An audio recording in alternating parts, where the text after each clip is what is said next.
April 5 ഉയർപ്പ് ഞായറാഴ്ച. യോഹന്നാൻ 20:1-9 വരെ വാക്യങ്ങൾ.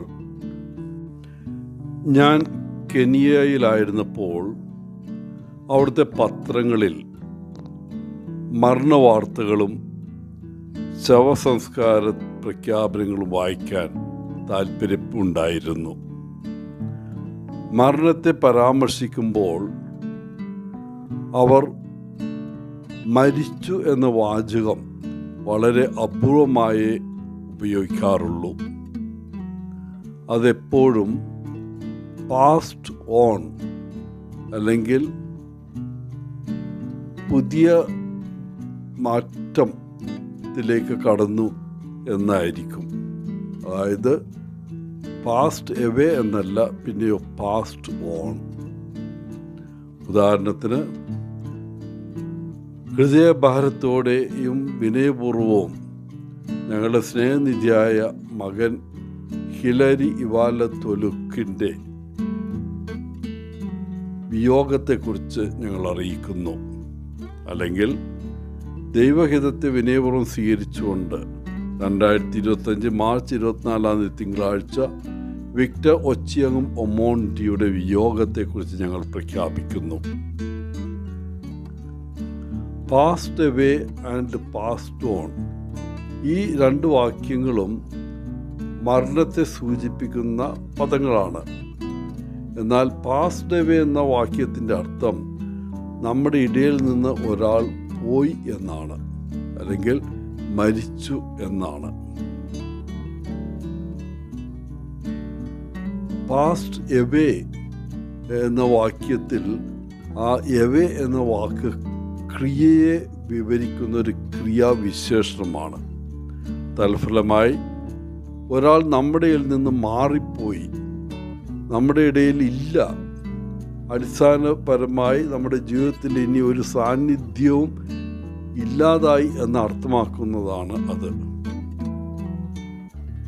അസ്തിത്വത്തിൻ്റെ അവസാനം അല്ലെങ്കിൽ മരണം എന്ന് ഇതർത്ഥമാക്കാം. എന്നാൽ പാസ്റ്റ് ഓൺ എന്നത് ഒരു സ്ഥലത്തെയാണ് സൂചിപ്പിക്കുന്നത്. അതായത് ഇവിടെ നിന്ന് വേറെ എങ്ങോ പോയിരിക്കുന്നു എന്നാണ്. ഈ ജീവിതത്തിൽ നിന്ന് അടുത്ത ജീവിതത്തിലേക്ക് കടന്നിരിക്കുന്നു എന്ന് ഇതിനെ അർത്ഥമാക്കാം. യേശുവിൻ്റെ മരണത്തെ പരാമർശിക്കുമ്പോൾ നമുക്ക് തീർച്ചയായും അദ്ദേഹം അടുത്ത സ്ഥലത്തേക്ക് പോയിരിക്കുന്നെന്ന് പറയാൻ കഴിയും. കാരണം യേശുവിൻ്റെ മരണം ഉയർത്തെഴുന്നേറ്റ ജീവിതത്തിലേക്കുള്ള ഒരു പാസേജ് മാത്രമാണ്. ഒരു ക്രിസ്ത്യാനിയുടെ മരണം പ്രഖ്യാപിക്കുമ്പോൾ മലയാളത്തിൽ സാധാരണ എഴുതുന്നത് കർത്താവിൽ നിദ്ര പ്രാപിച്ചു എന്നാണ്. അതായത് അവൻ കർത്താവിൽ ഉറങ്ങുന്നു.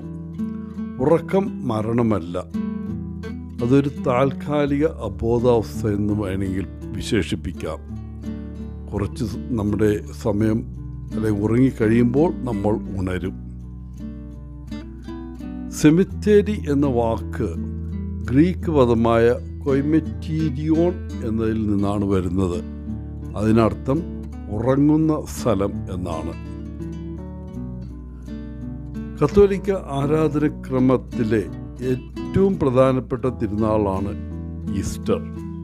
കാരണം ഇത് യേശുക്രിസ്തുവിൻ്റെ മരിച്ചവരിൽ നിന്നുള്ള ഉയർത്തെഴുന്നേൽപ്പിനെ ആഘോഷിക്കുന്നു.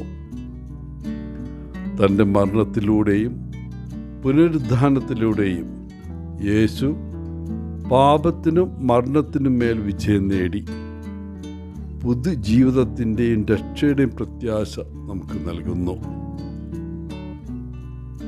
പ്രിയപ്പെട്ടവരെ, ക്രിസ്തീയ വിശ്വാസത്തിൻ്റെ കേന്ദ്ര സത്യമായ മരണത്തിനും പാപത്തിനും മേലുള്ള ക്രിസ്തുവിൻ്റെ വിജയത്തെ അടിവരയിടുന്ന ഈസ്റ്റർ ഒക്ടോബർ സന്തോഷത്തിൻ്റെ ഒരു നീണ്ട സീസണാണ്. ഈ 8 ദിവസത്തിലുടനീളം വിശ്വാസികൾ ഈസ്റ്ററിൻ്റെ പ്രത്യാശയും നവീകരണം നൽകുന്ന സന്ദേശവുമായി പ്രതിധ്വനിക്കുന്ന ദൈനംദിന കുർബാനയിൽ പങ്കെടുക്കുന്നു. അത് ദിവ്യകാരുണ്യ ഞായറാഴ്ചയാണ് പര്യവസാനിക്കുന്നത്. ആ ദിവസം ദൈവത്തിൻ്റെ അനന്തമായ കരുണയും സ്നേഹത്തെയും എടുത്തു കാണിക്കുകയും ചെയ്യുന്നു. എല്ലാവർക്കും ഉയർപ്പ് തിരുനാളിൻ്റെ മംഗളങ്ങൾ നേർന്നുകൊണ്ട് ഒത്തിരി സ്നേഹത്തോടെ പോളച്ചൻ CSSR ഫ്രം കേരള.